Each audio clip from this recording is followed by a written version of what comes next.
Well, I think if you like Ultimate, you're gonna love this book. It's our love letter to the sport, and like we say, we really think you'll recognize yourself in the book and be entertained by the story.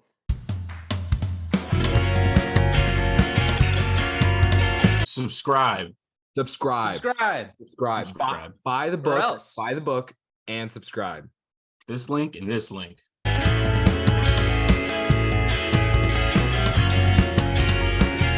I love Yeah. you. Check the link in the description for the book we're about to have a wonderful episode on, and subscribe to this channel, and we'll see you in the next one. Subscribe. Hi.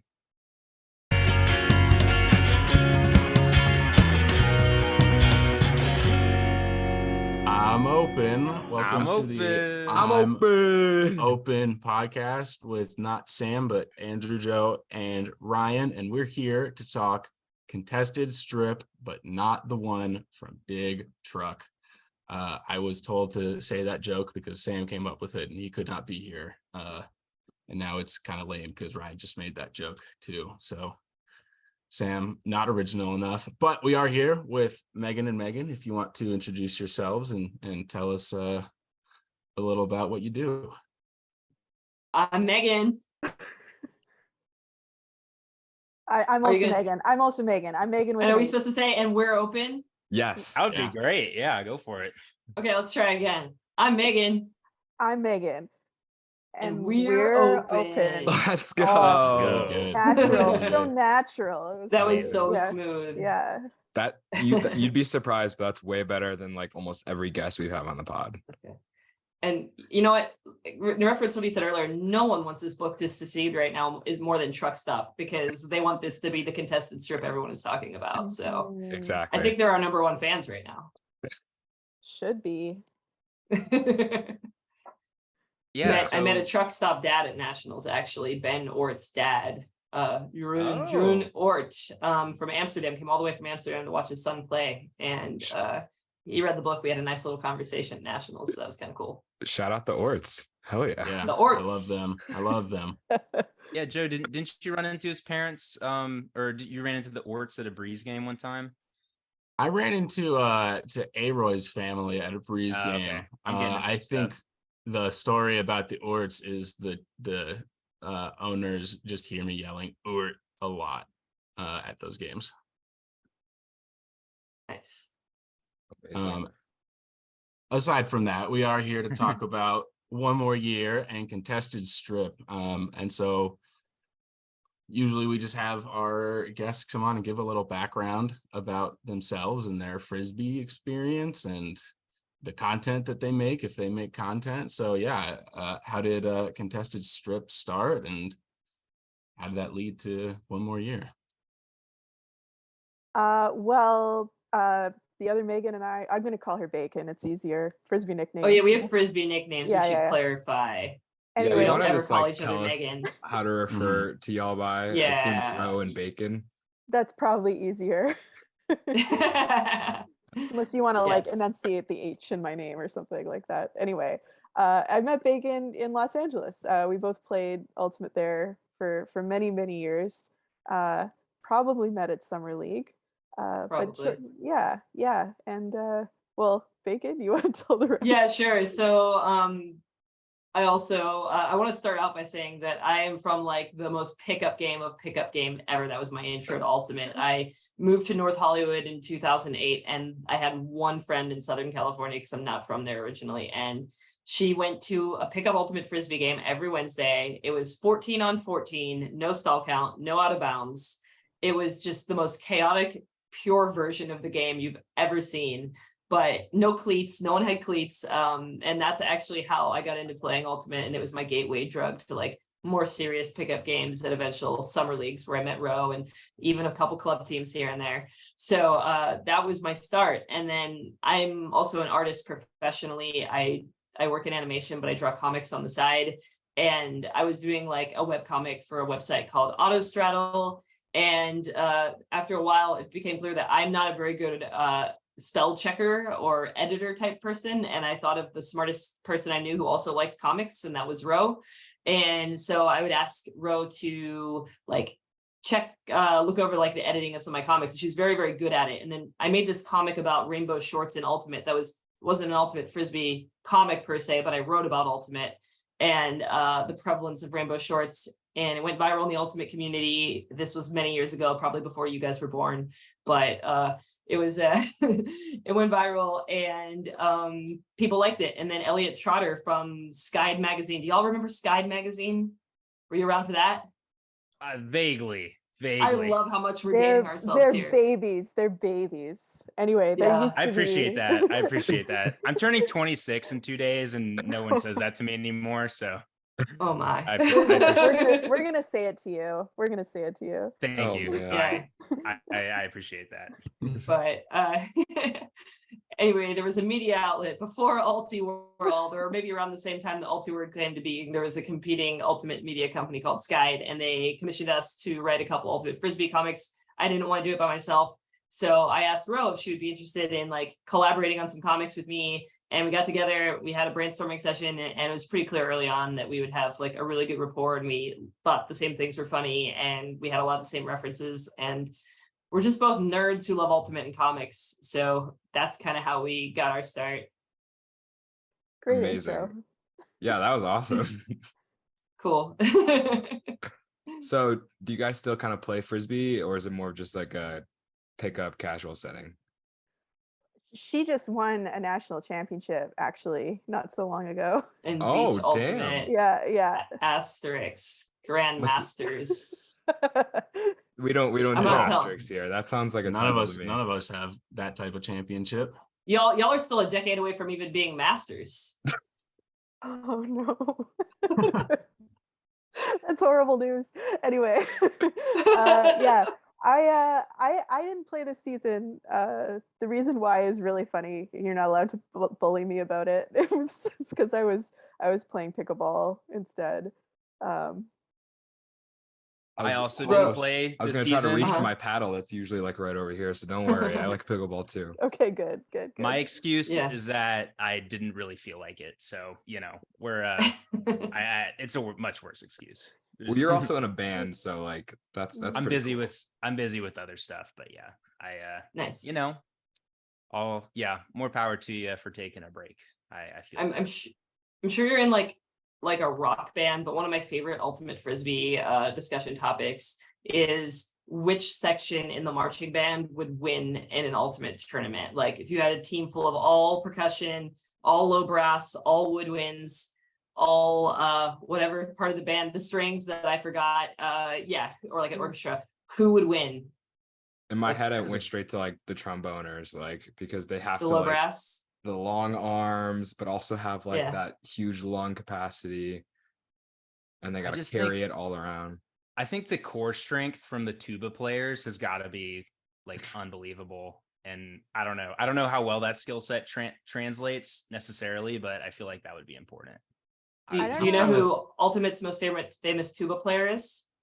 I am not. I have I do no not idea. know.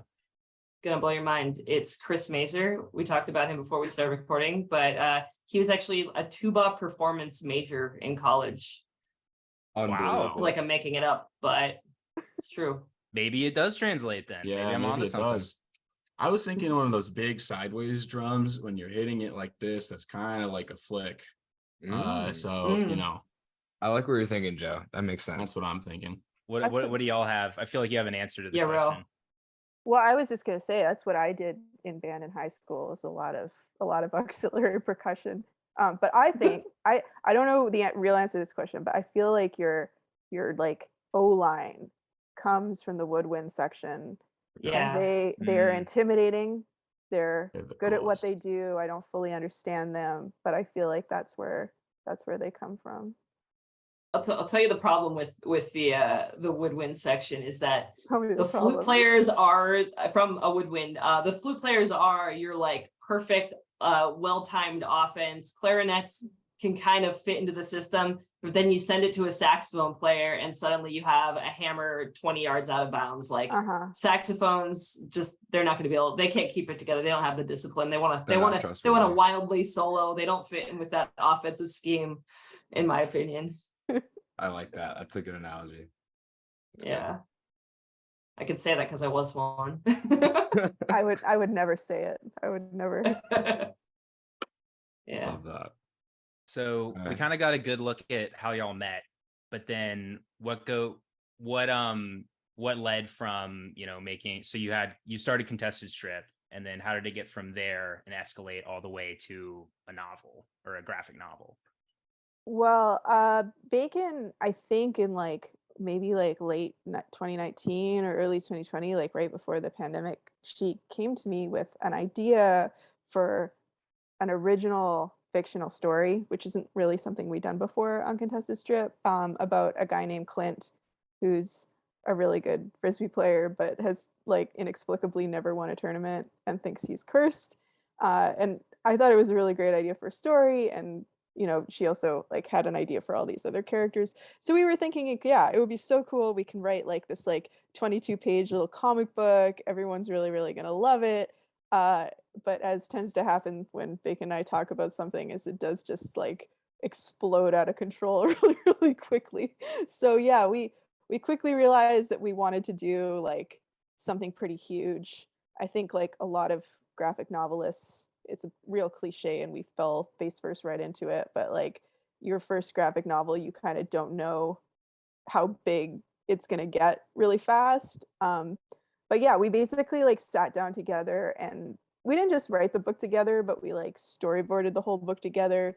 We got pretty quickly realized like we wanted this big 3-act thing, with a kind of a big journey and an ensemble comedy that's sort of an homage to all the sports comedy movies we grew up watching on television. And yeah, that's kind of how it came together. The A lot of like life stuff happened between that time and this time, but yeah, we've been working on it pretty steadily for almost 4 years, and uh, this month we finally did the Kickstarter campaign. We're going to print right now as we speak. It's very exciting times. We feel like we've made something really, really special, for Ultimate players and other people too. Yeah, I think the Yeah. coolest thing about the Kickstarter was just like to see all the support from the Ultimate community, because you guys like shattered it in what, one day? We Right. did. Yeah, That was that was insane.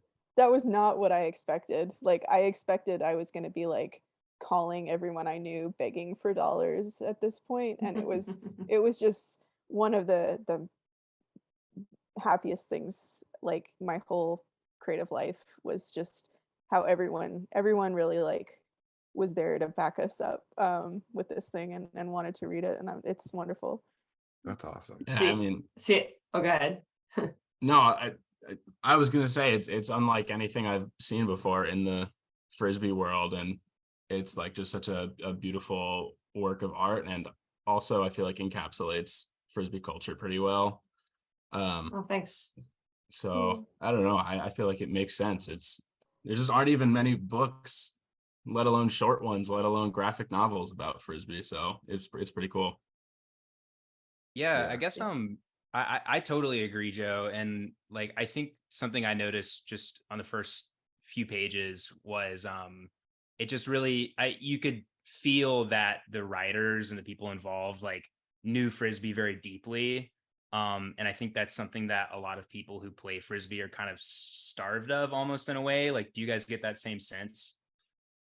Yeah, I think actually a Contested Strip comic we never got around to making was like making fun of whenever there's a mainstream news or magazine article about Ultimate, they always write the same two paragraphs at the beginning of it, like, it's not just golf, and like these people aren't barefoot hippies, they actually take this seriously. And like it, you know what I mean? They always say the Yeah. exact same like three things at the beginning of an Ultimate article. So yeah, I know exactly what you're talking about. I f- It does yeah. get kind of exhausting, like explaining it to people or finding like new and fresh ways to explain Ultimate to non-Ultimate people. And I pity the people who have to do it. Like I've tried to do it. We're trying to do it right now because we're trying to market our book to non-Ultimate play people as well.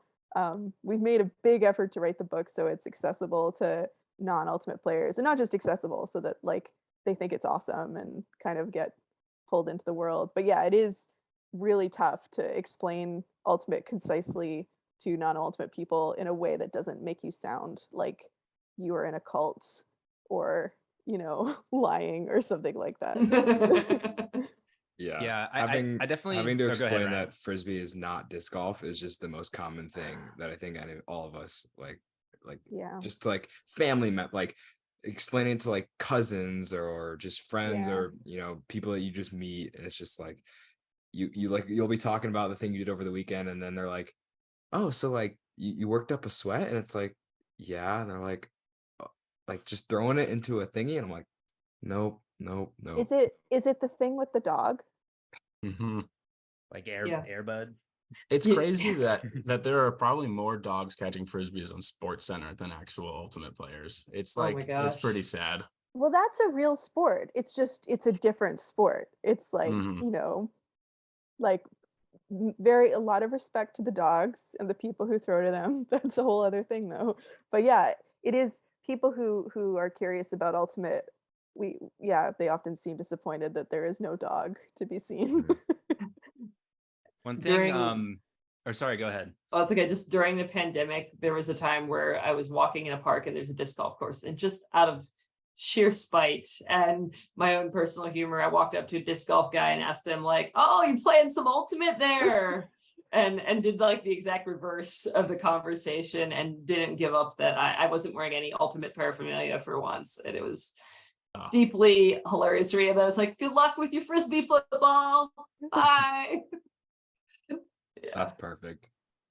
yeah. Yeah, well, on the topic of people who aren't Ultimate players or aren't super involved in the community, what I will say about the book that I think you guys do a great job of is I just think that an audience, like, people can feel if something's authentic or not, and I really do think that even if you don't know much about frisbee, I think that still shows, and I feel like that would still relate to people, and also just good stories in general too. I think people are always receptive to that. So I think y'all did a great job with that. But Thanks, I Andrew. guess to turn that into a question, like what were some of the biggest challenges? I mean, this is a 4-year project, right? I'm sure there are ups and downs and snags along the way. Like what were some big challenges that y'all faced when you were putting this together? I think mostly just like time and money. Time and money. Yeah, I mean, Bacon, has a full-time job as an animator. She's kind of a big deal. She's doing assistant directing now. So yeah, like, and I guess, I was working and going to school myself. One of the things we did along the way is we added other artists to our team. Just at first, it was just so that we could work faster. But we found this amazing colorist, Allison, who they're like just mind-blowingly good, and I think our book looks fantastic, and we just really want to like shout out Allison for everything they did to bring this to life. We couldn't have made this book as fast without them, but like the really important thing is I think this now, like, it looks really special as well because of Allison's contribution. So yeah, like time was a big challenge, money was a big challenge. I think a lot of people who aren't into comics don't understand how long it takes to draw them. And I will say this as someone who writes them. Writing comics, it's like, it's hard and it's important and everything, but it's not really how comics get made. It's like, I would say, it's not really translatable to like screenwriting or anything like that. Like, the real storytellers in comics are the artists, and the number of hours it takes to create them, unpaid in this case, for Bacon, it's huge. It's huge. So really, like, I want to communicate to everyone what a colossal artistic achievement it was for Bacon to like draw a 240-page graphic novel while working full time and playing Ultimate and all the other stuff she's got going on in her life. Thanks, Ro. I had some questions about the drawing of it, and I wanted to hear Sure. more about that. First, I wanted to know the process to, like, before the entire story was created, do you have a vision for what a section of it is going to look like before the whole story is played out, or do you have like a general idea of what's going to happen and then you figure out how to draw that? Well, I think we had the bones of our story. Like Ro was saying, we knew we wanted it to be a 3 act structure. So, there was like a little bit of a blueprint for us to follow, like just some basic storytelling rules. Sometimes for me, a scene would come to me. It would just be, I'd be sitting around thinking about the characters that we had already established, and I'd draw an image of Clint and Kate, for example, and suddenly a whole scene of them would pop into my head. And when we did this thing, where Ro and I would meet every Friday night after work, and we called it Friday Night Writes, every Friday for about 6 months to a year. And I would come straight from work, we'd sit down, Ro would be there with her laptop typing while I would be in the process of literally thumbnailing and drawing very, very quick drawings, storytelling drawings. And we really wrote the whole book that way, which is pretty unusual for comics creators. But I think the reason that worked for us is we've been working together since something like 2014, maybe. And we have a really good shorthand and really good understanding. And even though I'm not necessarily a person who could write a screenplay on my own, whereas Ro could, I'm enough of a writer that I can communicate lines of dialogue and story beats and things that I think should happen.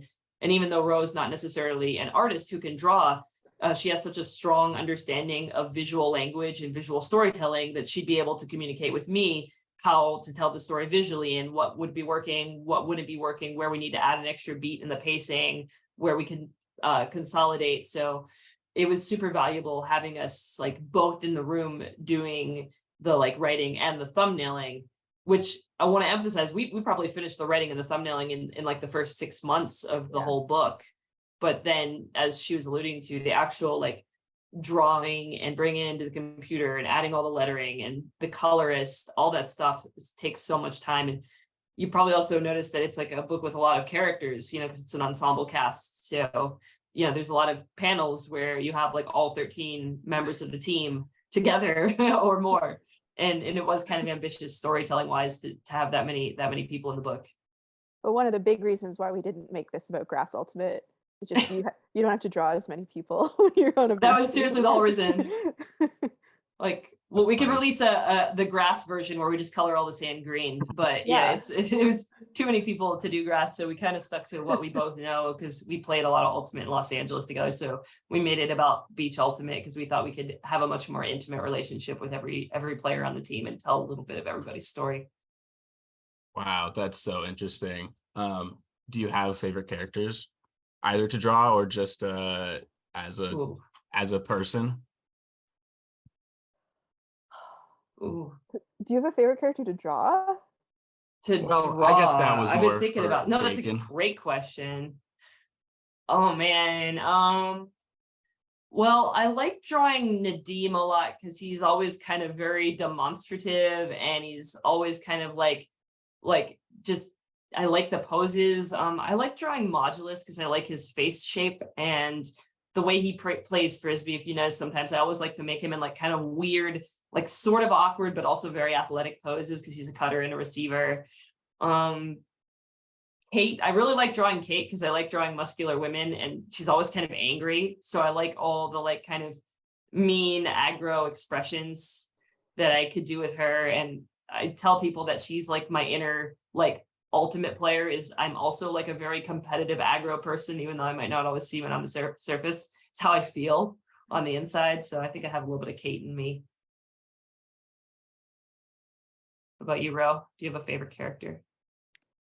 I mean, I think my favorite to write dialogue for is Nadim because Yeah. it is, I mean, because also like I'm throwing shade at myself.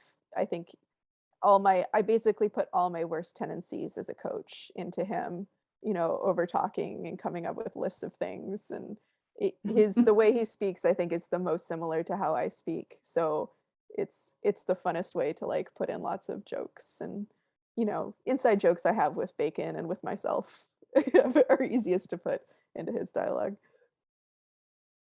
Were any of the characters based off of real people? All of them. All All of of them. them. Yeah. All. Yeah. Like You- our premise for the book was basically that these are archetypes that we have played with not just once but many times throughout our ultimate careers, which are sadly very long at this point. But the idea is that like these are the archetypes you'll find on most teams, and like, you know, if you don't think there's a cheese on your team, you probably are the cheese, like that kind of thing.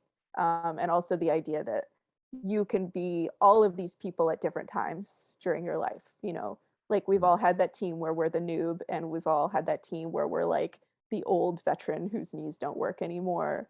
You know, we've been like the person who's like the least fun on a team, which is a strange dynamic, and like been the spirit captain. Like you can be all these people at various times because it is relative to the other people around you. So yeah, like that is kind of the deeper premise behind the book. And then to get more specific to answer your question, you may have noticed there is a character who is very obviously named Joffrey Jandisman, who is a one of our beloved LA Frisbee community members, and also coach of the Los Angeles Aviators. And I'm sure you're also familiar with his son, Danny Landisman. And I can never leave out the daughters or Laura, Jeff's partner, who in her own right is like, absolutely incredible ultimate player. She'll just like, she's so good on the beach. She catches everything, but that whole family is incredible. So Joffrey Jandisman is a not so subtle shout out to the great Jeff Landisman. Yeah, I was wondering that. It seemed like it might be. I know I read at the start of it that Clint was based on at least one or two people. Without, I don't want to give anything away from the book, but in real life, did those people ever win? Well, Jesse Greenberg, who's one of the inspirations, and I want to say people who are the inspiration for Clint, we just mean people who are like good at ultimate but have weird losing streaks. We're not talking about all of other Clint's really horrible problems when we say these people are based on Clint. But anyway, yeah, Jesse Greenberg, he had this months long losing streak in LA Ultimate, and it was really funny. And then it got like for not everybody so else. for everyone else. But then it got like not so funny because it was so statistically improbable. Like his summer league team would be like, you know, not a great summer league team that didn't win a lot of games, but like, you know, he had to work one night and wouldn't be there and they'd win. Like it was just this thing that kept happening to him where he went on this like epic losing streak. You've never seen anything like this before. Just could not win an ultimate game. And when he finally did, it was like the beer bracket like 10th place summer league finals thing, and he like they win the game, and like everyone like rushes the field and like lifts him up on their shoulders and carries him around. It's one of the most magical things I've ever seen. But I think his Urban Dictionary entry is still up if you want to go look.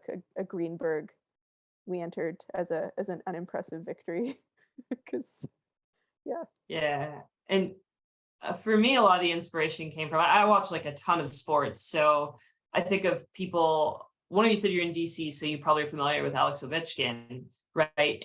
Who's undeniably an exceptional player, but it took him how many years into his career to win a Stanley Cup, or a player like, I think Dan Marino had never won a Super Bowl. So I kept obsessing over the idea of someone who's so good at something, has dedicated their entire life to it. Everyone knows they're good at something, but has never been able to like succeed in the big game, never been able to reach that mountaintop, and what that must feel like to spend, you know, based off of a real life person I knew who played on a tournament team with me in Copatanga, who I knew played like their entire life and had only won one tournament ever in decades of playing Ultimate. So I was pretty fixated on that idea of like, why do you keep coming back to a sport that just keeps beating you up, even if you're good at it? Like just the frustration, the inner frustration, and the constant questioning of yourself is why do I do this thing? For sure. Have you guys won a tournament? Have all of you won a tournament? I know Andrew and I have, because I know we for sure won sectionals when we went back. So we were part of we graduated in 2020, so part of the COVID cancel year. Wow. So we got to come back in the fall of 21, and we had never won sectionals with like when we were there, and we come back and we just like rolled through sectionals, ended up getting second at regionals, and it was the first time our team had ever gone to nationals. So I know we won sectionals. That might have been the only tournament that we won the whole time that we were there. I think we won like one of those like Mississippi. We won a fall. We like won a fall like, tournament. like Hoot Town or something that had like no good teams there or something. But that Well, was all the teams went X and Y, and then we were too injured to continue going X and Y. So then we just like won the tournament. I think that's a Greenberg actually, Yeah. as Hell strictly yeah. defined, but that's still great. We were and then so stoked when we won that. my club team won a tournament over the summer. I play mixed out here in Colorado, and it's like literally there's like 7 or 8 mixed teams in Colorado, and there's like 4 that are like really, really good, and then there's the bottom 4 or 6 that are like, we're not going to make nationals, but we're having fun. And so we went to the tournament that just had those 6, and we won that one. So couldn't beat Shame, Nice. but we could beat the other teams. Not a lot of people beat Shame this year. Yeah, they beat us 15-4 at regionals. So that was tough. Yeah. I played D3 at not a very good school, but my very first tournament, we won, and I didn't play very much, but I did get in and catch the final score, which was very exciting. And then the host team gave us a bunch of tasteful nudes in celebration of our win. There were like Bro, we should have people put more randing. tasteful nudes in the book. Yeah. Yeah, the best one was 2 That's people volume 2 riding right a there. tandem bicycle, both naked. It was very tasteful. Cool. I didn't know Yeah. any of this. That's amazing. Yeah. When I was in college, one of the teams we played the most was Hampshire College, who had this like great co-ed program.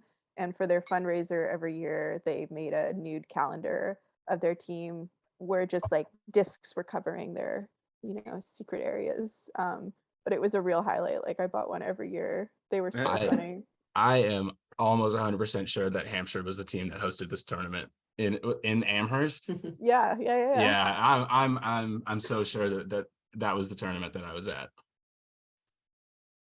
Wow, small world. That's amazing. Yeah.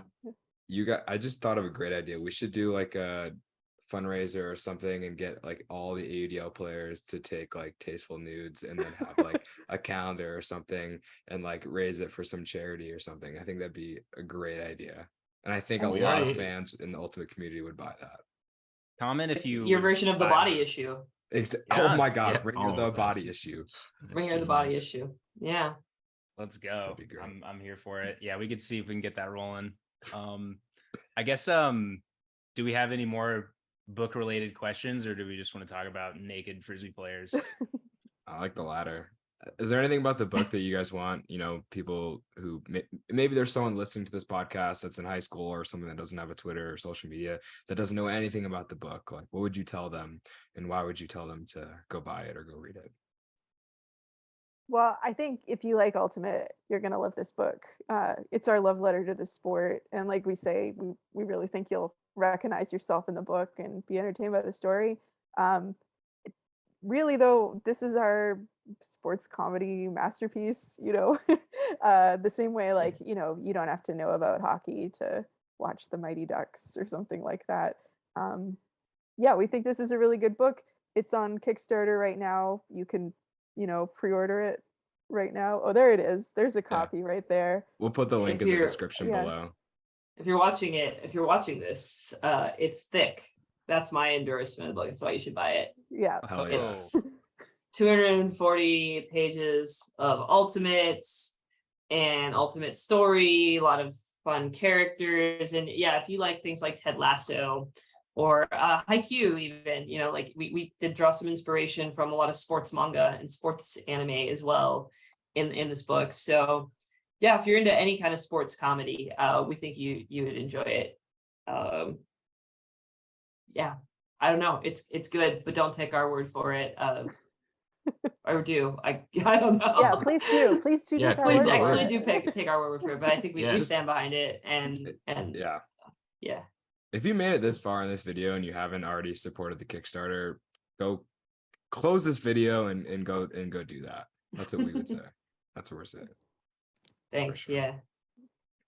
Before we wrap up, I would be remiss if I didn't bring up I made the connection like today. I remembered a YouTube video from a while back, and y'all made a Callahan video. I was like, oh my gosh, that's the same people. I have to ask them about that. Like, what was the inspiration for that? And is there, since y'all have made this book, Is there any, maybe more video content from y'all coming in the future, or just what's next coming after the book?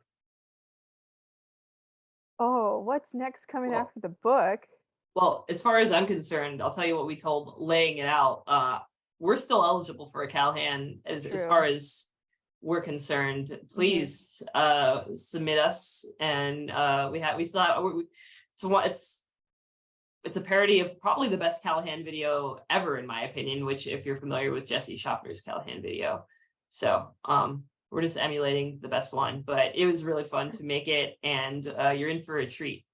I think adding our video to all your compilations of Callahan nominees every year and writing us in when you vote, it only gets funnier with every passing year. So I really think people should continue to do that as much as I never possible. used up my college eligibility, so You I'm need pretty to go sure I'm still back. eligible. Yes, go do it.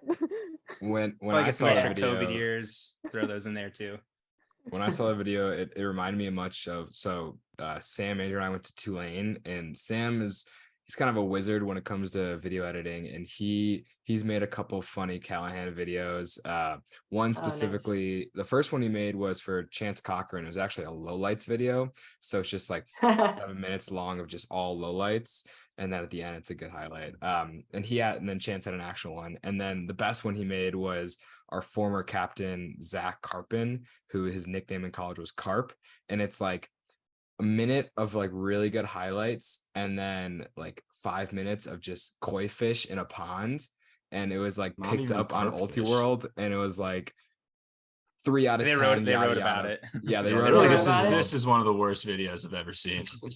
And then they made like a correction later. They were like, turns out koi fish is a type of carp. This is a 10 out of 10 video.